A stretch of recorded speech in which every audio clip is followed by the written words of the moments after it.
Hello and a warm welcome to the SimHanger. My name's Mark, the SimHanger for all things flight sim related. And welcome also to part 7 in my how-to guide series, a collection of videos designed to help you get the very best out of Microsoft Flight Simulator. I'll leave a link to the playlist in the notes below.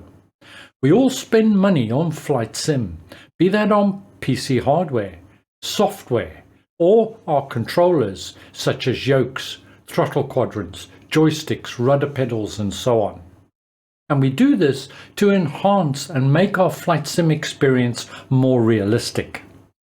There's a configuration option for our controllers in Microsoft Flight Simulator, and it's one that is perhaps least understood and least used, that can enhance our controllers and make our flight sim experience far more realistic. Sensitivity. So today we're going to be having a look at sensitivity settings. What do they mean? What impact do they have on our controllers and our flight sim experience overall? And what to do about it. So with that said, let's get started.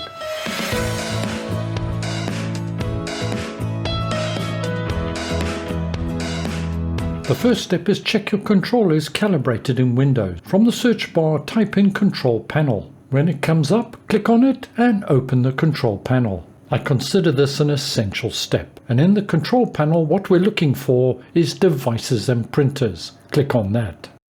Along the top will be shown all the different peripherals attached to the computer. In this example, I have the Alpha flight controls from Honeycomb and flight rudder pedals attached. Right-click on your chosen peripheral, and from the submenu select Game Controller Settings, and another window will open up. From this menu, select your chosen peripheral. In this case, I'm going to choose the Alpha Flight Controls. There are two tabs at the bottom. We're going to choose Properties, and this will open a window that will allow you to test your peripheral, both axes and buttons. It's also a great way to check that everything's working. I'd estimate 75% of peripheral problems that I've helped subscribers out with are due to calibration issues. If you want to recalibrate, choose the Settings tab and then the Calibrate. Then go through the process and follow the instructions.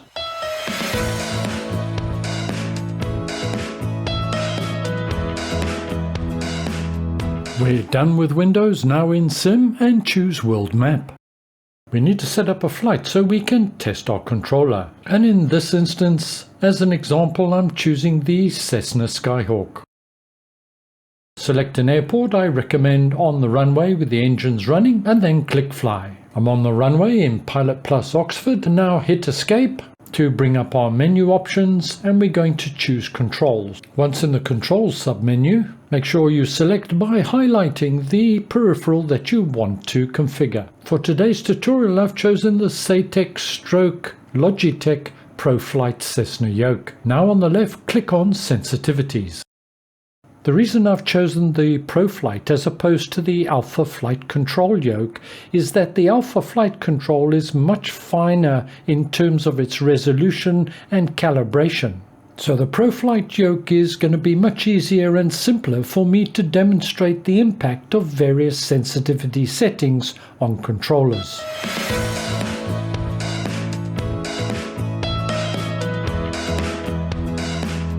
The sensitivity settings are currently set to default, and we'll only really be looking at the first two axes, the X-axis, which is the roll when I turn the yoke left and right, and the pitch axis, which is the Y-axis, which is pushing the yoke forward or pulling it back, up and down. We can see the ball move on the sensitivity graphs. You'll note that the default settings are linear. If we look at the top graph section, you'll note along the horizontal there are 5 squares or cubes, and along the vertical there are 5 as well. So we could say each block or square is 20%. We can say it's linear because for every 20% of the physical movement of the controller, which is along the horizontal line, we're getting an equal amount of movement in Sim, the vertical line. Anyway, hopefully this will make more sense as we adjust settings. As you can see, there's a fairly comprehensive range of different settings. Let's jump in the Cessna and give it a quick go with everything set at default. We're now just starting our takeoff. I'm waiting for 60 knots and then I'm going to pull up gradually. And I'm going to try and maintain a climb ratio of 500 feet per minute. Shortly after takeoff, I'll also be turning 90 degrees to the west and again maintaining my climb. That's 60 knots, now pulling up, keeping an eye on my climb indicator and adjusting accordingly with small movements of the yoke. And as you may have noticed, there's a little bit of bobbing up and down of the nose as I try and maintain the 500 feet. And now to commence my turn to the west. The takeoff itself was okay. The aircraft did seem to jump up a little bit, but nothing too serious. Need to bring my nose down a little bit. I'm leaving my throttle set, I'm not adjusting that. So not a bad takeoff and turn, but a little bit of bobbing up and down due to the sensitivity of the movement of the yoke. Let's head back to the settings and see if we can improve this by using the sensitivity settings. So we hit escape to bring up the menus, then controls, make sure we're still on the ProFlight Cessna yoke, which we are, and back to sensitivity. Before jumping into the detail, let's just understand how the graphs work. If I move the sensitivity into the minus section, we're turning it down. The sensitivity is reduced. So if we say we're turning sensitivity down, we're moving it into the minus area. If we move it into plus, we are making that controller more sensitive, and so on. So the first thing we're going to do is adjust the sensitivity for the pitch, or the y-axis. And to demonstrate this, I'm going to turn them both down to 40%. And you'll notice the line changes. It's no longer linear. What has happened is now I require 40% of movement of the yoke physically to get 10% movement in sim. I'm moving horizontally 2 squares but only 1 square vertically, as opposed to default, which is 1-to-1. Whilst the total movement of the yoke over its whole axis will have the same impact, closer to the center or neutral position, I should have finer control. I'm also going to make the changes to the roll axis. I'm going to change them down to 40% as well. This will affect the roll both left and right. And see if this will assist me in maintaining my 500 feet per minute climb during the turn. Let's give it a try. We're coming up on 60 knots and now pulling back gently and up we go. I think that was a little bit of a smoother takeoff. We're not jumping up so much. And with the finer control, I'm finding it a little easier to maintain the 500 feet per minute climb. A little bit of bobbing still, but not as much as before. Let's now try the turn.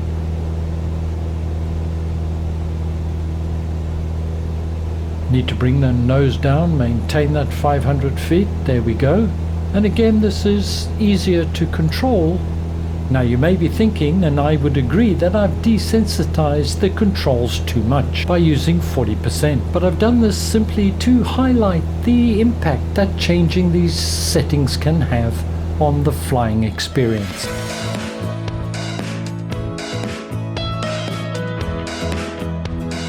So back to our sensitivity settings again, and this time we're going to be having a look at dead zones. I'm quite fortunate with my ProFlight yoke that I don't have a lot of noise or chatter. And what noise or chatter is where the ball continues to move even though the yoke or peripheral is not being moved. Here's a good example of a fair amount of chatter on my SATEC throttle quadrant. A combination of dirt, age, and quality of potentiometer will affect the ability of the peripheral to maintain a constant position. If you do have movement away from the center position, then your sim will be getting left, right, up or down feedback as you fly, even though your controller is static, making it very difficult to maintain level flight. If you do have chatter, you can overcome that by setting a dead zone as indicated. The size required will depend on the amount of movement that you have. It's always a good idea to set up some dead zone. On newish controllers, 2 or 3% is more than adequate. On older controllers, probably something between 5 and 6%. Effectively, what a dead zone does is kill any feedback into the sim for small amounts of movement near the center. For my ProFlight yoke, I think I'm going to set them both to 4%. That should be more than adequate for what I need.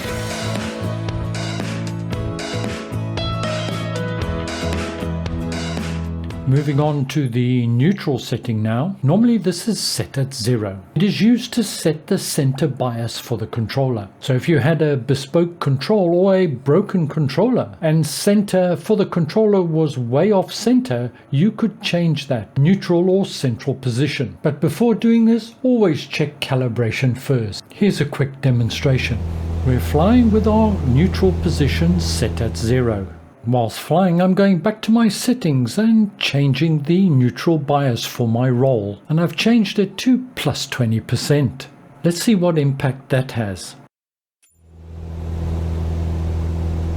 You can see that the aircraft continually wants to roll to the right. Because the center has been offset, it has a continual bank. But if you had a controller whose center was offset to this degree, well, this could be a solution. Again, to demonstrate it, let's change it from a positive to a negative neutral position.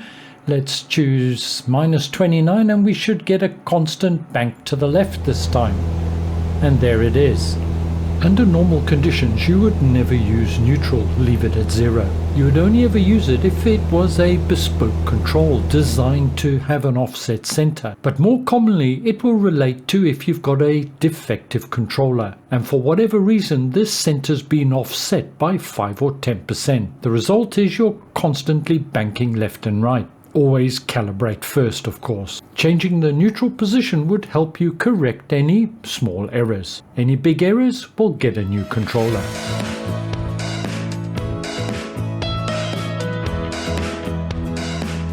Let's move on now to extremity dead zone. When you change the sensitivity settings, you're changing the curve, so you're changing the speed at which you reach 100%, but you always reach 100. The extremity dead zone is similar, but it reduces down from 100%. Here, for example, it's at 50%, so full motion on the controller will only give you 50% of the input into the sim.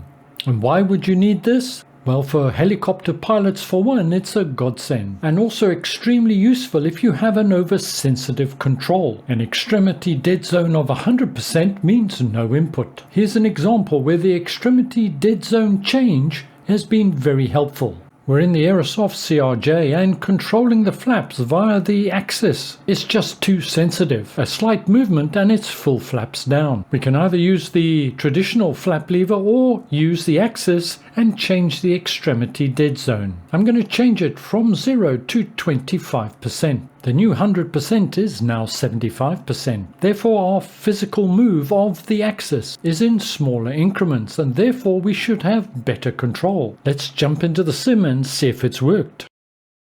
Always remember to apply and save after making any changes. You can see now I have better control over the axis and it more or less represents what's happening in sim. So by way of explanation, the extremity dead zone can help reduce the sensitivity on a particular axis or control. It could, for example, be very useful if you've got a joystick that has very little movement in terms of pitch and roll control. By reducing the sensitivity effectively in the sim, giving you slightly more control with your joystick.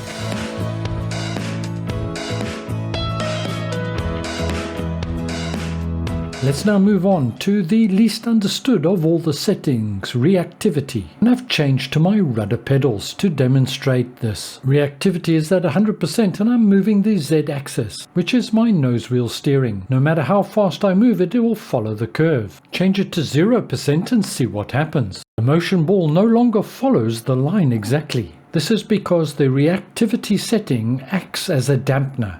It's the shock absorber for your controller. It is designed to mimic the impact of air pressure and weight on your aircraft and how your controller reacts to the various inputs. The faster you move the controller, the more evident the dampening effect is.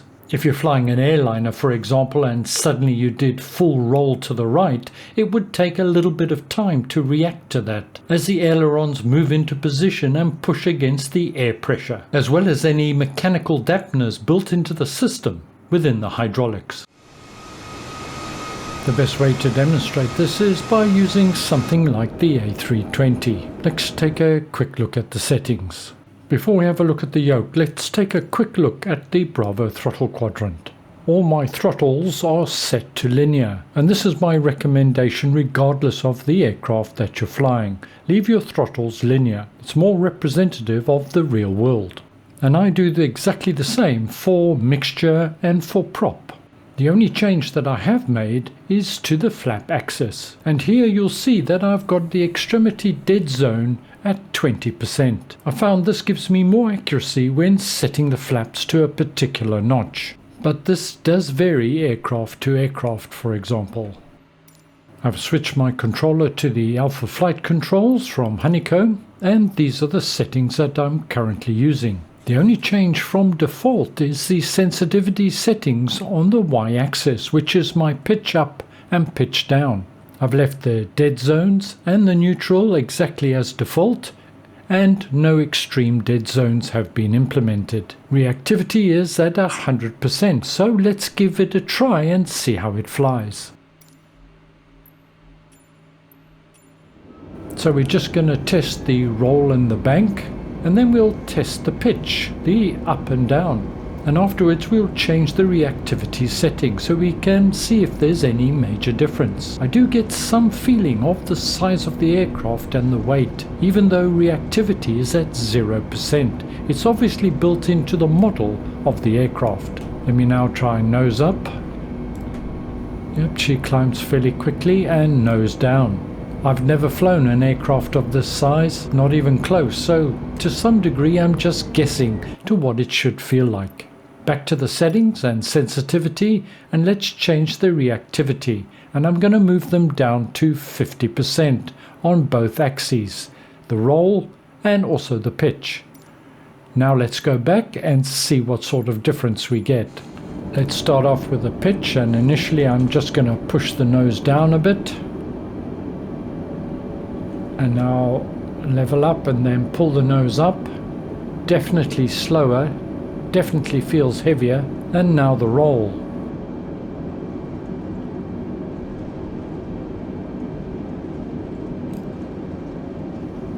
I can feel a definite difference in the speed and how she changes. It's too much though, she feels almost sloppy, so let's go back and change it again. And this time I'm going to change the reactivity again on both axes to 75%, and after some considerable experimentation I found that this worked very well, and with the final settings that I stayed on. Let's try that out. She's certainly more responsive than she was last time. That feels about right to me. It doesn't feel sloppy. I still feel as if I've got good control. So for me at least, I think something around the 75% works really well.